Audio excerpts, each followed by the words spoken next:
The office smelled faintly of burnt coffee and recycled air. Fluorescent lights hummed overhead, casting pale stripes across my desk, reflecting off the polished surface like a grid of tiny, indifferent judges. I sat there, hands folded for a moment, just listening the low buzz of keyboards, the soft scrape of chair legs, the distant murmur of voices behind glass walls. Everyone was moving fast, but I felt time stretch, measured in milliseconds of observation. I had built this company's internal system myself. Every module, every function, every error log, every access protocol, I wrote them all. The backbone of operations ran through code lines I had painstakingly crafted, tested, rewritten, optimized. Yet to my managers I was too soft to grasp its complexity. Overly sensitive, one of them had said once, smirking as if that explained away my presence entirely. Small gestures cut sharp in ways no one else would notice. An eye roll in a meeting when I suggested a workflow improvement. A clipped, "Check your math again," that lingered long after the words were gone. An email chain where my name was conspicuously absent. The subtle pauses, the microsecond glances exchanged between colleagues as though I weren't in the room. They didn't know I noticed. Or maybe they did, and that was the point. It's strange, the way microaggressions accumulate. Individually, each one might have felt minor, trivial, but stacked together, they form a framework, a lattice of doubt and dismissal carefully engineered, perhaps unconsciously, around someone like me. My blackness, my gender, my quiet demeanor, visible to them in the wrong ways, overlooked in all the right ones. I kept my head down. I documented everything. Every glitch they blamed on the system. Every user error they assumed I hadn't coded. Every suspicious log entry that seemed off but which I knew to be perfectly normal. To anyone else it might have looked like passive compliance.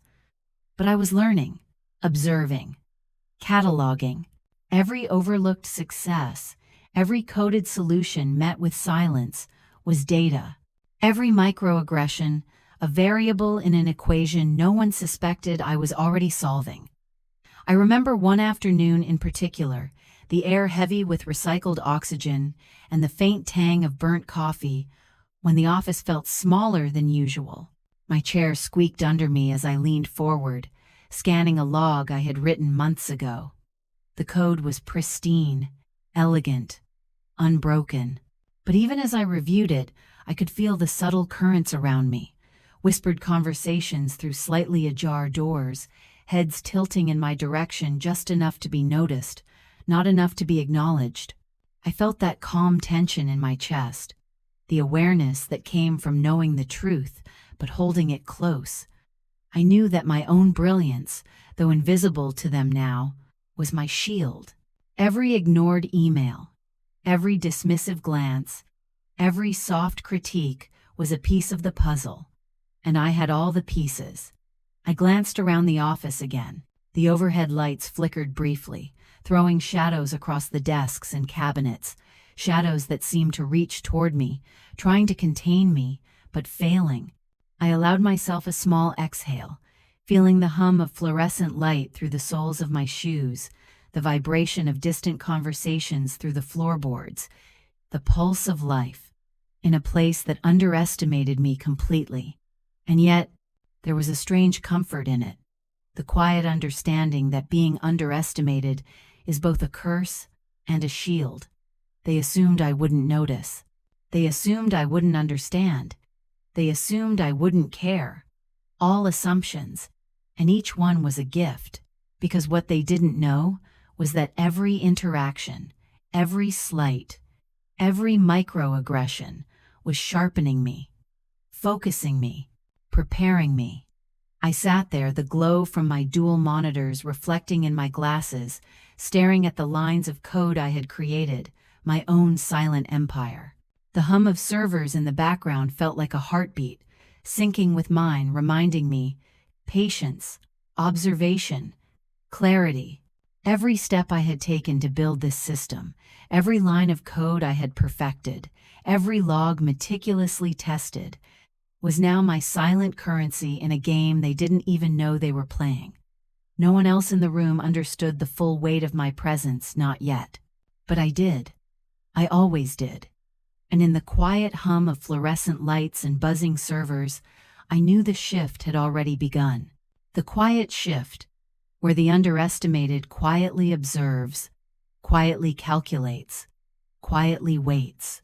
And waits I would, until every variable aligned perfectly. Would you walk away or fight back? Tell me in the comments. The hum of the office felt different that afternoon, lower somehow, as if the walls themselves were holding their breath. My dual monitors glowed in sharp blues and greens, reflecting off the rims of my glasses, painting the room in a quiet, almost eerie light. I was reviewing routine logs, my own creation, but something flickered at the corner of my vision, a sequence that didn't belong. I leaned closer, fingertips hovering above the keyboard. The timestamp sequence was off by milliseconds, just enough to trigger my attention. At first, I thought it was a minor glitch. But the system I had written didn't glitch. It never did. A chill slid down my spine, subtle and precise, like an unwelcome whisper I couldn't ignore. From the conference room, a manager's voice floated through the glass wall, casual but calculated. Just make sure N.E. doesn't interfere. The words hung in the air longer than they should have. My pulse didn't race. Instead, it slowed, sharpened. Every log I had written, every module I had crafted, suddenly felt like a lens focused on the true intentions behind those words. I pulled up the encrypted chat logs. User IDs, session times, hash keys, all the fingerprints of manipulation were there. Faint, but detectable. It wasn't just a casual remark anymore. There was a pattern. Conversations were happening. Decisions were being coded. Instructions were being hidden in plain sight, all pointing to me. To my removal. The fluorescent lights above flickered once, then steadied, casting long shadows across the floor, stretching toward me as if the office itself wanted to warn me or perhaps challenge me. I leaned back, letting the tension settle into my shoulders. My mind was quiet but alert, processing each line, each byte of data. I ran a quick cross-check, no errors in the system. No anomalies, except those intentionally inserted. I felt the subtle rhythm of the office around me, the murmur of distant conversations, the click of keyboards, the muted laughter in the hallways. All of it became part of the pattern, a soundtrack for my observation. I noticed things no one else would. The exact pause before someone answered a message, the way a door would close slightly ajar when sensitive conversations happened. These were breadcrumbs, small but telling, for someone who knew how to read them. My hands hovered over the keyboard, then moved deliberately, pulling up historical logs, encrypted internal notes, access permissions. Every screen reflected a constellation of data points, tiny, precise indicators of intent. The betrayal was quiet, subtle, almost elegant in its execution. Yet it was there, undeniable, and I could see it. I didn't react, not yet. My chest remained calm, my pulse measured, a slow, deliberate rhythm that anchored me to the present. I let my eyes drift across the monitors, scanning lines of code, hashes, timestamps, and encrypted messages with deliberate precision. Each keystroke, a silent probe into the hidden currents of intention around me. The manipulations weren't obvious, they were woven subtly into the sequence of logs, the almost imperceptible gaps between session timestamps, the way access privileges were shifted ever so slightly without a trace of alarm. I traced them line by line, reconstructing the chain of events, lining up each timestamp with the corresponding access log, module edits, and command executions. Every connection, Every intentional misstep, every microsecond anomaly began to thread together into a pattern, a tapestry of deliberate orchestration that revealed itself slowly, beautifully, and chillingly. I leaned closer, fingertips lightly brushing the keyboard, tracing the sequence of subtle deviations like an archaeologist uncovering a buried map. Each data point was a whisper, a breadcrumb left by someone confident in their invisibility. And yet, to me, these whispers became shouts. I cross-referenced session IDs, hashed every command against my own historical notes, verified the integrity of every module. The intentional manipulations, once buried in mundane logs, were now unmistakable. The careful placement of messages like N, E, and P3 removal formed a deliberate lattice of exclusion, a lattice someone had assumed I could never decode. But decode it, I had. Every false trail, every digital feint, every attempt at erasure was catalogued, annotated, and understood.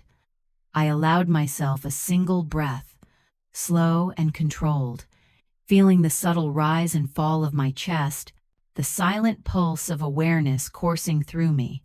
The room around me remained ordinary, the soft hum of fluorescent lights, distant voices echoing faintly through the hallways, the polished floors reflecting fragmented light from my monitors.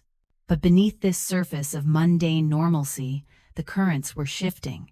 Every flicker on the screen, every subtle shift in log behavior, every timestamp anomaly revealed the architecture of a plan designed to unseat me. I was no longer simply observing. I was reading intent, tracing patterns, predicting outcomes. In that quiet, steady observation, I felt the weight of power settle around me like armor, an invisible shield forged from clarity, patience, and anticipation.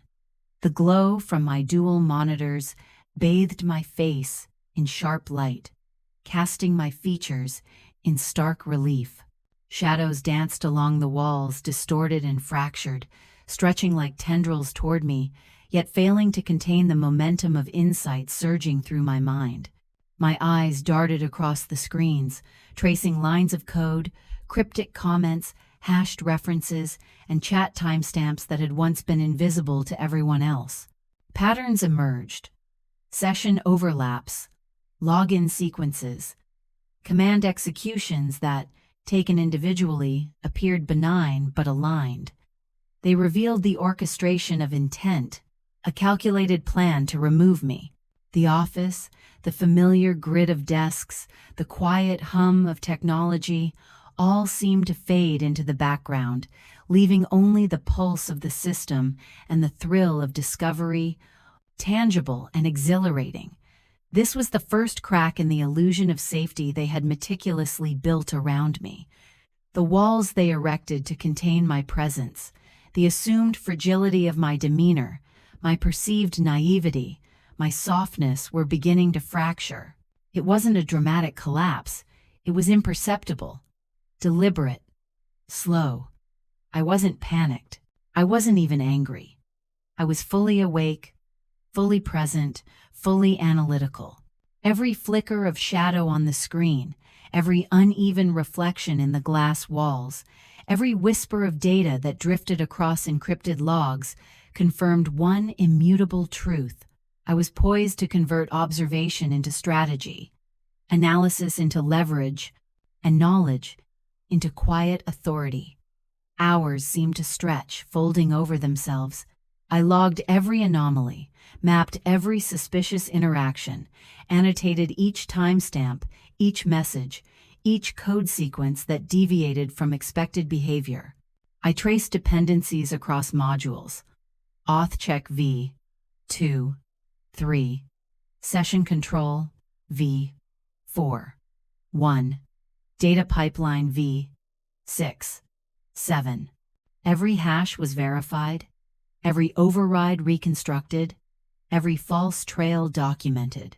The patterns of exclusion, so subtly woven, became undeniable. I could see the method behind every misstep, the deliberation in every slight, the meticulous design of a plan meant to erase me.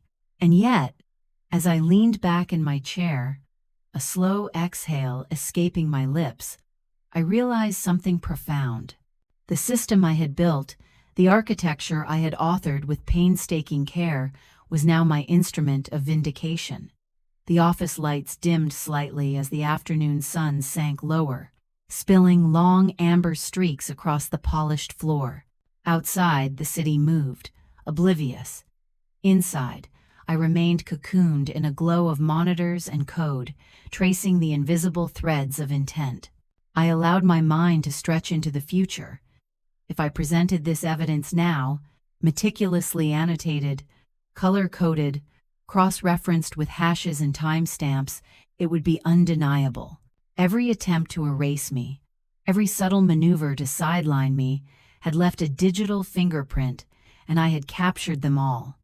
I let the realization settle, savoring the precision of it. There was no rage here, no impulsive triumph, only clarity, only calm, calculated observation. Each anomaly, each chat snippet, each cryptic message contributed to a tapestry of insight I had now fully decoded. I understood the full architecture of betrayal, the sequence of manipulations, and the hierarchy of intent behind every decision. My pulse remained steady, each breath a testament to discipline. The office emptied gradually, but the hum of fluorescent lights seemed louder, resonating against the polished surfaces. My monitors glowed like beacons in the quiet, painting cold blues and muted greens across the walls. I opened archived logs I had meticulously maintained for months, files so ordinary in appearance they could not have drawn suspicion. And there it was, the subtle irregularity, the first undeniable signature of deliberate intent. A message, time-stamped precisely, glimmered on the screen. P. 3 removal? 14 hours, 3 minutes, and 22 seconds. I didn't flinch. My pulse slowed even further. Deliberate. Measured.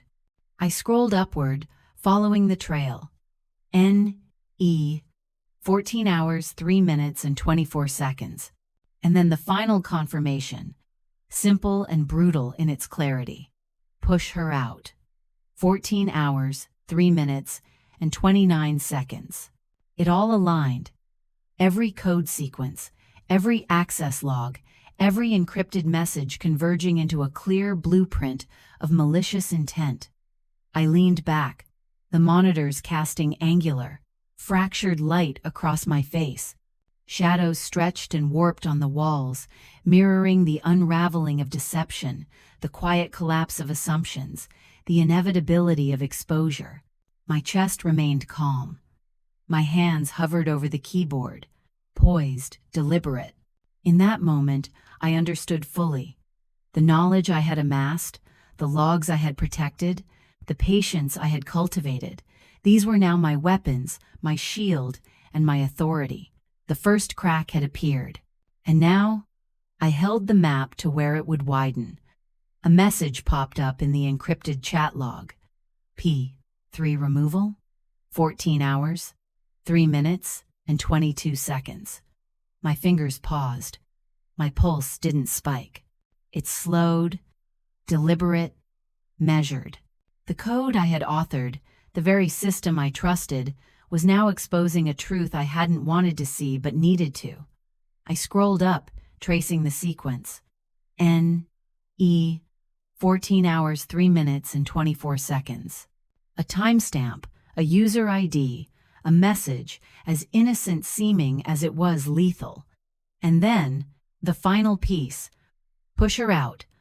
14 hours, 3 minutes, and 29 seconds. Every line, every cryptic shorthand, every tiny code comment pointed to the same conclusion, a coordinated effort to remove me from the company. I leaned back, letting the glow from my monitors illuminate my face in sharp, cinematic relief. Shadows danced across the walls, elongated and fractured, mirroring the fracture of trust I had always suspected but had never confirmed. My chest remained calm, yet I felt the slow, deliberate tightening of awareness. I opened a separate terminal, pulling logs from every related subsystem, user access patterns, session timestamps, hash verifications, all aligned perfectly with the chat messages. It was a web of quiet, insidious planning, hidden within the very system I had built. A betrayal wrapped in the language of logic, obscured by the precision of code. My fingers moved methodically across the keyboard, decrypting lines, cross-referencing modules, annotating each suspicious entry. Each click, each keystroke, revealed another layer. P3 removal wasn't just shorthand. It was a project designation, a calculated removal plan. The initials N, E, me, confirmed. And push her out, the blunt, undeniable intent confirmed the plan's malicious core. I leaned closer, letting the screen's glow fill my peripheral vision. The ambient hum of servers, usually background noise, became a pulse that synced with my thoughts. I ran automated checks, verified every hash, traced each command executed. Nothing in the system was accidental. Every log, every chat entry, every modification had been orchestrated. I let myself breathe, slowly, deeply, not in shock, not in anger, but in clarity. The office behind me was dark, empty, ordinary, but on these screens, every secret was illuminated, every intention mapped, every lie rendered powerless. I realized that my calm, deliberate observation had already begun to invert the power structure. I opened a separate window and highlighted each timestamp, each message, each code sequence, color-coded, annotated, unassailable. This wasn't just evidence. It was a blueprint of betrayal. The irony was delicious in its precision. The system I had built to ensure operational integrity had also become the instrument of my vindication. I leaned back in my chair, letting my fingers rest lightly on the keyboard. My pulse remained steady. The slow awareness of the situation settled in, cold and deliberate. They had tried to remove me, to push me out, to assume I wouldn't see. But they had underestimated the one constant I controlled. The code, the logs, the truth itself. The shadows shifted behind me as the sun set outside, orange light spilling across the floor. The hum of fluorescent lights blended with the quiet vibration of servers. I felt a strange stillness, an eerie calm, because I knew, in this moment, that I had everything I needed. Every manipulation, every hidden message, every silent conspiracy had been exposed through the lens of the system I had written. And then I smiled. Not a triumphant, loud smile, but a small, precise curve of satisfaction. This was no longer about fear or suspicion. This was clarity. This was power. This was the moment where quiet observation transformed into undeniable leverage. I leaned forward, typing methodically, annotating each piece of evidence for maximum clarity. Screens reflected off my glasses like constellations mapping the hidden universe of intent. I knew exactly how I would present this, when I would, and how it would be impossible to ignore. No one could claim ignorance. No one could argue. The truth was now a precise, living, breathing entity, contained within the dual monitors and my calm, deliberate mind. Every heartbeat was measured, every log cross-checked, every message decrypted, and in that glow I understood fully. I held the evidence, the leverage, and the undeniable authority. They had tried to write me out of the story, to render me invisible, but now, through meticulous observation, patient calculation, and unwavering focus, I had rewritten the narrative entirely. The office behind me was quiet, the shadows long, the monitors glowed. And in that stillness, the first act of justice had already begun, without confrontation, without drama, only with the piercing precision of truth. You won't believe what happens next. Hit subscribe so you don't miss it. I didn't confront anyone. Not yet. The office was quiet, but my mind raced, methodical and deliberate. I opened the main system dashboard. Every module I had authored now spread before me like a city map of logic and control. Green lines of code scrolled across my dual monitors, reflecting in my glasses, each line a potential pathway to uncover every hidden manipulation. I leaned closer, fingers poised above the keyboard. The encrypted chat logs, timestamps, session records all align now, forming a complex lattice of intent. Every anomaly I had detected earlier became a coordinate in this lattice. My hands moved deliberately, almost mechanically, yet guided by instinct honed over years of coding and observing. Each keystroke was precise, intentional. The office shadows lengthened across the polished floor, stretching toward me as if urging me forward, or perhaps warning me to proceed with caution. I began decrypting logs from adjacent systems, tracing every access point, every executed command, every hidden override with painstaking care. Some of these were almost imperceptible subroutines tucked away within larger functions, comments inserted between lines of code so subtle they could be dismissed as placeholder text, timestamp discrepancies so minute that only someone intimately familiar with the system, someone like me, could detect them. Each discovery, no matter how small, was a brushstroke, gradually painting a clearer, darker picture of the conspiracy that had been quietly orchestrated against me. I traced dependencies across modules AuthCheck v2, 3, Session Control v4, 1, Data Pipeline v6, 7, and each misalignment revealed intentional interference.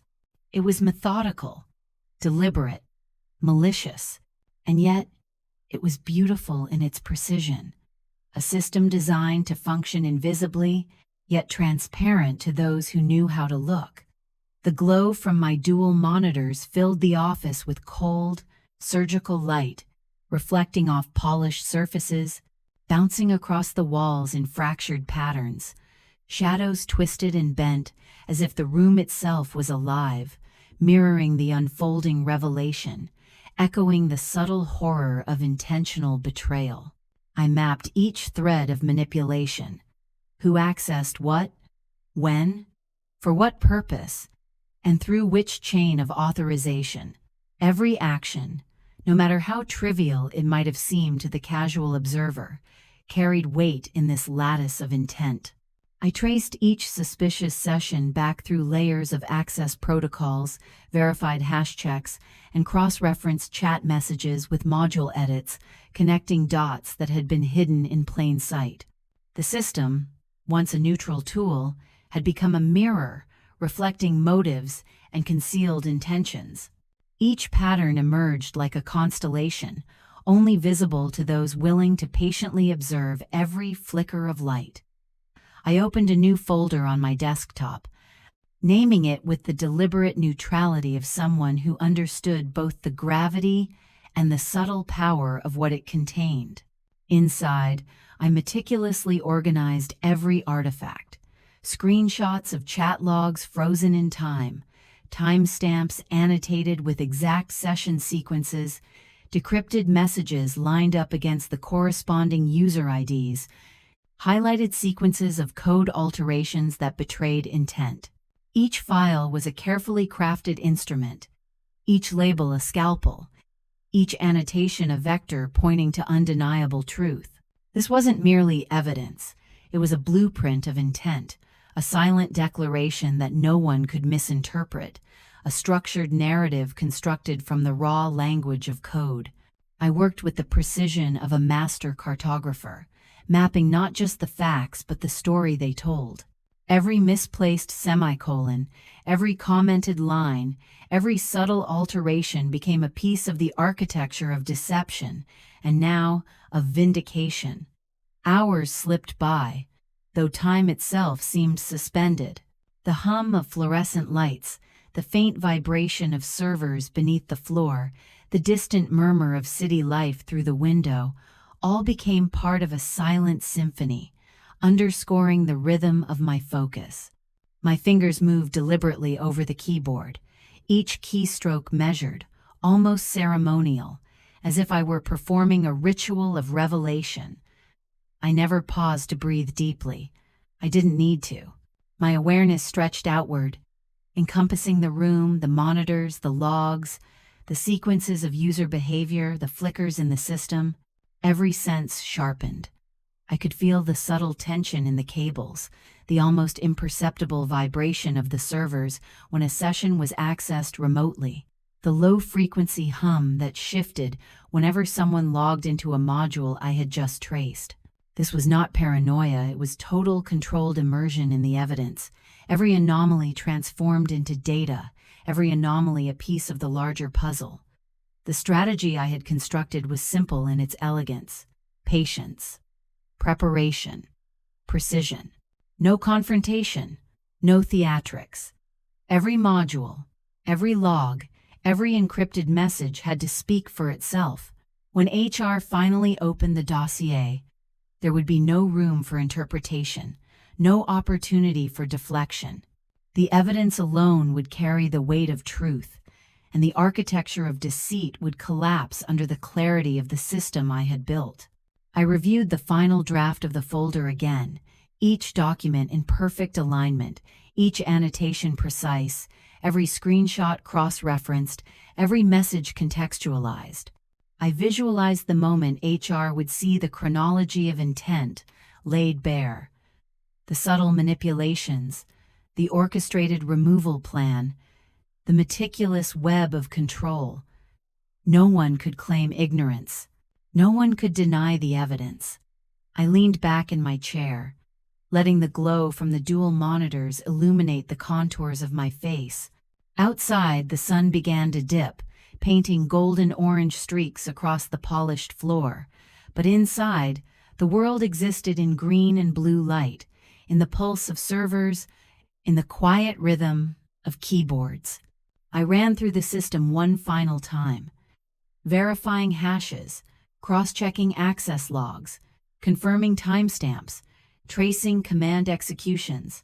Each line of code, each message, each subtle shift in system behavior was cataloged, annotated, and placed with surgical precision into the dossier. Every anomaly, every hidden override, every whisper of malicious intent had been transformed into a concrete, undeniable narrative. And in that quiet, glowing cocoon of screens and code, I understood the immutable truth. I now held the map to their intentions, the architecture of their betrayal, and the instrument of their exposure. I felt the invisible armor of knowledge wrap around me, a quiet power forged from patience, intelligence, and deliberate action. The office, once a mundane space, had become a theater of strategy, and I was both the observer and the architect of its unfolding consequences. Every detail, no matter how small, mattered. Every thread I had traced, every anomaly I had captured, every subtle override I had decrypted was a brushstroke in the larger painting of truth, and when the dossier was finally seen, the pattern would be undeniable, irrefutable, and complete. I let my hands rest on the keyboard for a moment, breathing shallowly, aware of the quiet hum that surrounded me. This was the calm before the inevitable reveal, a stillness that contained both tension and triumph. My back was straight, shoulders relaxed, eyes reflecting the glow of the monitors, a portrait of quiet, deliberate power.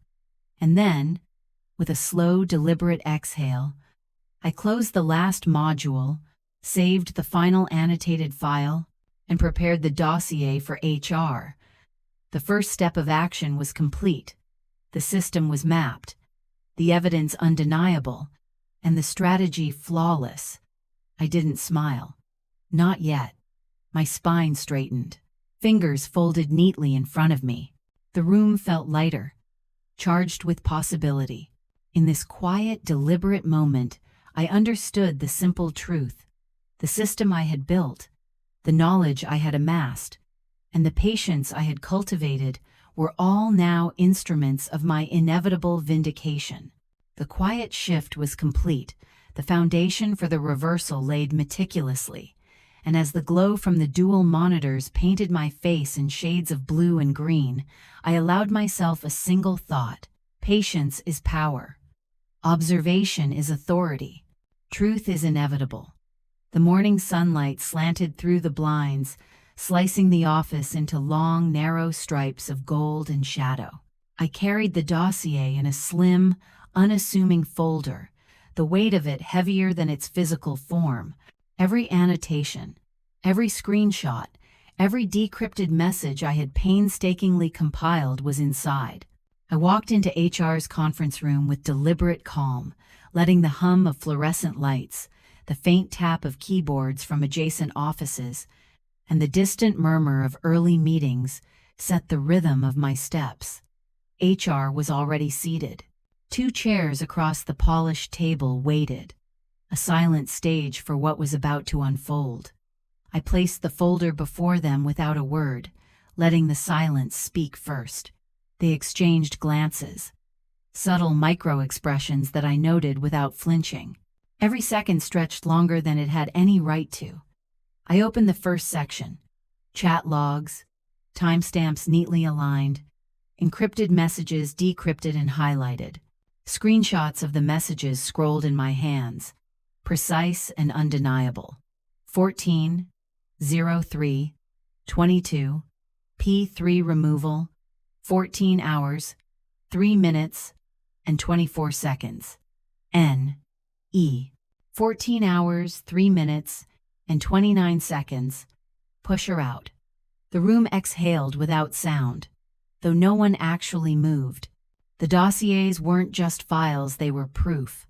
A meticulously woven narrative of intent, timing, and hidden communication.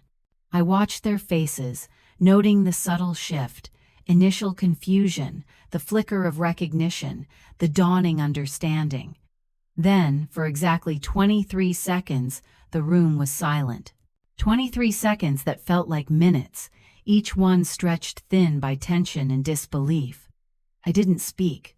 My back was straight, my hands folded over the folder, calm and poised. My heart rate remained steady. I allowed them to confront the full weight of the truth at their own pace. During those 23 seconds, I could read everything in the room without a word being spoken. The subtle tightening of HR's shoulders, the micro-adjustment of their seating, the blink rate slowing as they processed the data, I observed it all. In that quiet, every intention, every manipulation, every whispered conversation in my absence became visible. The room itself seemed to hold its breath, the air thick with exposure. When the first HR manager finally spoke, their voice was measured, careful, almost reverent. "Naomi, these logs, they're precise. There's no ambiguity here." Another nod, deliberate, followed, confirming my observations. The evidence was irrefutable. Every timestamp, every encrypted message, every hash-verified sequence flawless. I let their words settle. I didn't interject. No celebration, no defensive explanation. The truth, arranged with patience and care, spoke louder than I ever could. Every file, every highlight, every note had been placed with the precision of code, each element a silent argument. The room's lighting seemed different now, the glow from the blinds softened, the fluorescent hum no longer oppressive but almost ceremonial. Shadows that had stretched across the polished table now seemed to retreat, as if the very space acknowledged the shift in power. My calm posture, the deliberate ease of my breathing, contrasted sharply with the subtle tension in their bodies. In this room, authority had quietly changed hands. I leaned slightly forward, letting the dossier sit between us like a bridge, spanning suspicion, doubt, and the undeniable weight of accountability.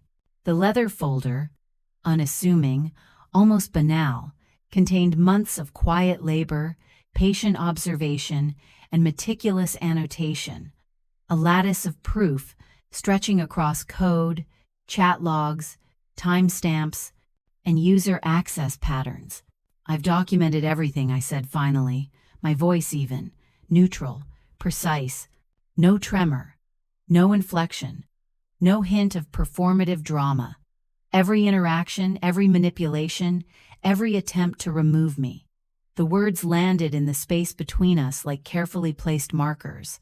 I watched them settle into the consciousness of the HR managers, noting the subtle micro-reactions, a slight lift of an eyebrow, a slow exhale through pressed lips, the faint widening of a pupil. No one argued. No one attempted to deflect. The evidence left no room for denial. It wasn't just proof, it was an architecture of truth, impossible to dismiss, impossible to misinterpret. The room fell into silence, thick, almost tactile. 23 seconds stretched like hours, punctuated only by the soft hum of the buildings, fluorescent lights, the muted tapping of distant keyboards, and the faint, mechanical vibration of servers in the floor. Each second became a measure of suspense, a suspended tableau in which every detail mattered. In that deliberate silence, I could feel the room shifting around the truth I had laid bare. The HR managers absorbed the full weight of it. The covert plans meticulously coded into session logs, the deliberate exclusion orchestrated in whispers, the systematic manipulation embedded into the architecture of the systems I had built. Their glances flickered toward one another, tentative, searching for affirmation. They saw it. They understood. I allowed the moment to linger, letting the gravity of preparation, strategy, and patience settle like sediment in still water. My spine straightened imperceptibly, a subtle gesture of authority that required no words. My hands rested lightly on the table, folded, still. My jaw was relaxed, my breathing slow, controlled, measured. Every micro-expression around me became data, feeding into the understanding that my quiet strategy had succeeded. The thin edge of satisfaction brushed across my consciousness, delicate, restrained, as though acknowledging it too loudly would diminish its weight. I did not smile. I did not relax. This wasn't about vengeance or theatrical triumph. It was the quiet assertion of truth, executed with precision, unwavering focus, and deliberate intelligence. Minutes or perhaps mere heartbeats passed, each one a study in subtle shifts of behavior and perception. The HR managers began moving, pens scratching across paper, fingers tapping lightly against laptops, slight head tilts to cross-check information, subtle nods toward one another. Each movement was deliberate, measured, almost reverent in its execution. I observed everything. The way one manager adjusted her chair, leaning slightly forward, as if trying to reconcile the evidence. The almost imperceptible exhale of another, shoulders relaxing fractionally in acknowledgment. Each small gesture confirmed the internalization of what I had meticulously exposed. It was not chaos. It was understanding, recognition, quiet accountability, taking root. By the end of the session, HR had begun taking notes more visibly, outlining next steps with an economy of movement that reflected the weight of the revelation. Internal investigations would follow. Interviews would be scheduled. Logs would be verified. Disciplinary action would be considered. Every step was deliberate, controlled, intentional. The same qualities I had used to construct the dossier. I tracked each glance, each hesitation, each adjustment of posture. Every micro-gesture was a confirmation of my strategy's success, a silent acknowledgement that the truth, once meticulously laid bare, held authority far beyond argument or debate. I rose from my chair, gathering the dossier with deliberate care. The sunlight streaming through the blinds had shifted, stretching golden-orange streaks across the polished floorboards, highlighting the quiet gravity of the space. Shadows, long and calm, stretched alongside me, as though the office itself were witnessing the shift. The atmosphere felt different now, heavier yet lighter at the same time, charged with accountability, infused with respect, and laced with inevitability. The quiet shift I had engineered through patience, observation, meticulous preparation, and restraint had reached its apex. I could feel it in the subtle change of air, the slight adjustment of posture in HR's chairs, the soft intake of breath that seemed collective but silent. Every piece of the puzzle I had arranged now stood complete. I walked back toward my desk, the dossier carefully carried, spine straight, shoulders squared. The monitors reflected green and blue light across the polished floor, casting sharp-edged shadows along the walls. Every step I took was deliberate, measured, a rhythm in sync with the quiet pulse of triumph that had no need for applause. The office, now empty of extraneous movement, felt almost ceremonial, a theater in which truth had quietly claimed its dominion. I could feel the residual tension around me, thick, silent, almost reverent, receding slowly as the weight of evidence became undeniable. The subtle choreography of human behavior in the room, the faint changes in posture, the micro-adjustments of gaze, all testified to one immutable fact: the quiet mastery of patience, observation, and precision had prevailed. And in that luminous, shadow-strewn office, with monitors casting a cold, deliberate glow, I understood fully: the apex of quiet power had been reached.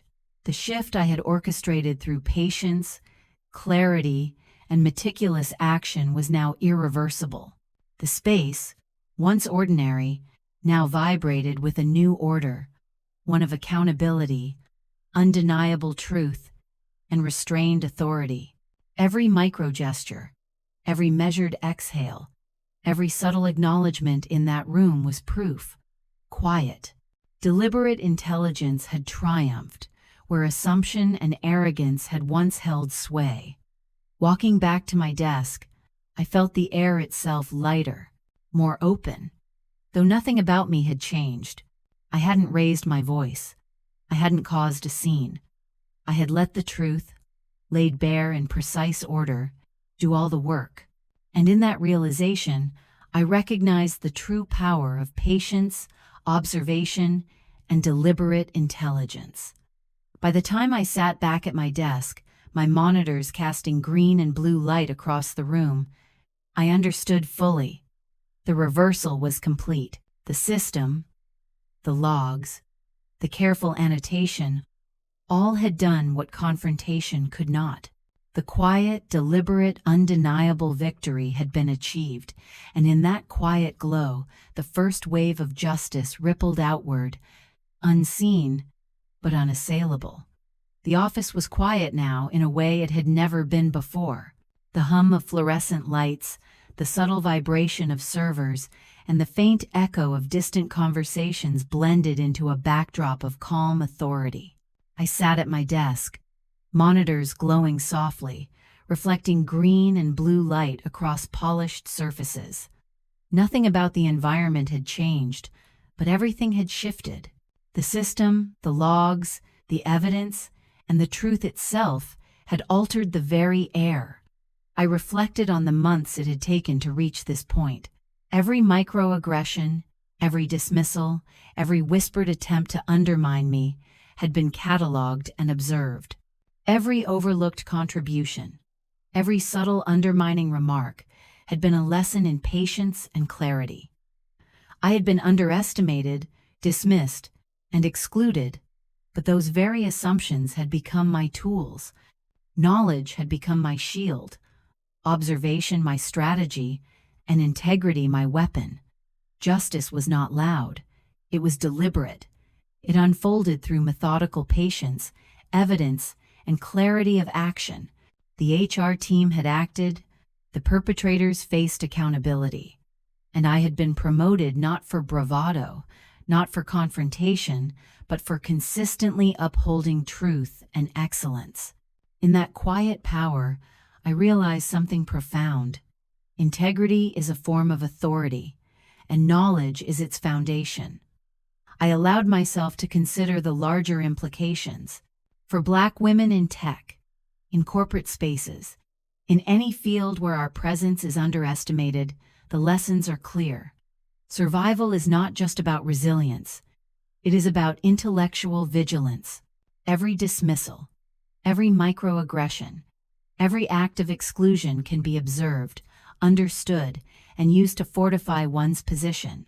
It is not revenge that empowers it, is mastery over the knowledge and systems that govern the space.